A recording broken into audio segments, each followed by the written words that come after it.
اے پیغمبر، میری طرف سے لوگوں کو کہہ دو کہ اے میرے بندو، جنہوں نے اپنی جانوں پر زیادتی کی ہے، اللہ کی رحمت سے نا امید نہ ہونا۔ اللہ تو سب گناہوں کو بخش دیتا ہے،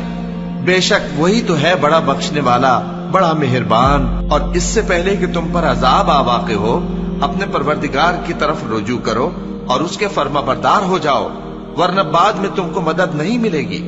اور اس سے پہلے کہ تم پر ناگہاں عذاب آ جائے اور تم کو خبر بھی نہ ہو، اس نہایت اچھی کتاب کی جو تمہارے پروردگار کی طرف سے تمہاری جانب نازل ہوئی ہے پیروی کرو۔ ایسا نہ ہو کہ اس وقت کوئی شخص کہنے لگے کہ ہائے اس کوتاہی پر افسوس ہے جو میں نے اللہ کا حق ماننے میں کی،